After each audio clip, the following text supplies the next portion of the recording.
Mga plastic na basura asin mga pwede pang i-recycle na material, sentro kan mga papailawan na dekorasyong pampasko sa Banwaan ng Bumbon, Camarines Sur. Parade of Lights nakatalaan man nagibuhon antes ang pagbubukas kan mga pailaw. Ang sitwasyon sa lugar, aramon ta sa pagtutok live ni Jessica Calinog. Jessica?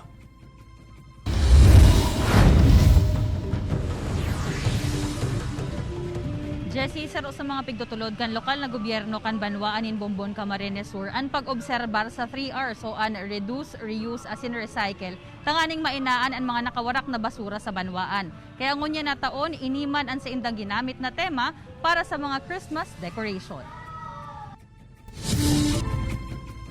Basura sa paningin, magbibigay ningning sa atin. Ini ang tema kan Christmas decorations ngunya na taon kan lokal na gobyerno kan Banwaan in Bumbon, Camarines Sur. Ang mga opisina sa loob kan munisipyo may kanya-kanyang disenyo man gamit ang recycled materials. Ang clerk kan Municipal Assessor's Office na si Maylene Lopez may last-minute decorations pang ipighabol antes ang lighting ceremony at siya nabanggi. Para sa tourism na tigpo-promote me and then nakaka-relax din sa office na papaano lalo na ngunyan may kuryente, yun na lang tiganhan ming mag-ano ning mga designs. Todo effort man ang empleyadong si Daisy para sa iyang gagamito na costume para sa Parade of Lights nagigibuhon antes ang pagpapailaw sa munisipyo. An sa iyang headdress, gibo sa mga disposable na tinidor, ang mga patos man in chichiriya, iyong ginibo niyang palda. Sa kapigbugtakanin de bateriyang Christmas lights. Maugmahon po magta first time ko po as job order employee po digdi sa Bumbon na maranasan ko ang araw kaning event, ang Parade of Lights. So sana po maging successful po ang event me para man po ini sa gabos na Bumbuenos. Anom na grupo ang mapartisipar sa Parade of Lights sa poblasyon. Parte man kan aktibidad ang pagarayunan ng disenyo kan mga parol na pigpartisiparan kan 8 barangay kan Banwaan. Igwaman in mga bilen na ilalatag sa atubangan kan munisipyo.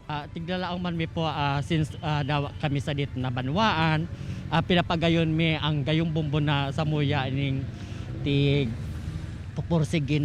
Sa paagi po ini baka igwa kita ning piding si mga investor mag-igdeyo tanganing mapadagos ang gayong bumbon.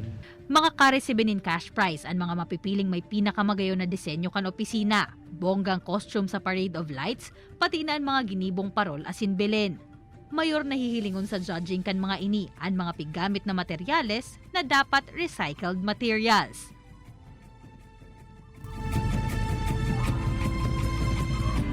Sa presente, Jessie, medyo makusog pa ang oran ngunyan digdi sa Bonbon, Camarines Sur. Kaya posible na diin na madagos na piga-antisiparan ko ta na Parade of Lights. Alaga, dagos na dagos man giraray ang iba pang mga aktibidad nagigibuhon digdi na sana sa covered court kan Banwaan. As in rain or shine man, dagos man giraray na papailawan ang sa indang pigprepararan ng mga Christmas decorations. Kabali na ang giant Christmas tree sa luwas kan Municipal Hall.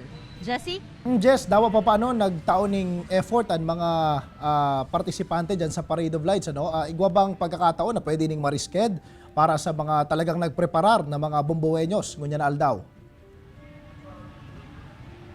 Actually, Jessie, yan man ang hinaputa duman sa mga partisipante as in sa organizer kay ning aktibidad. Alagad sabi nga ni Ninda, dawa pang mag-uran, dagos na dagos man giraray an sa indang pigprepararan. Sayang man kay itong mga last minute na preparations inda kasubago and gabus man o haros gabos, preparado na talaga para digdi sa piga-antisiparan na pagpapailaw kan sa indang mga Christmas decorations as in dagos naman na mamati kan mga residente digdi an Kapaskuhan.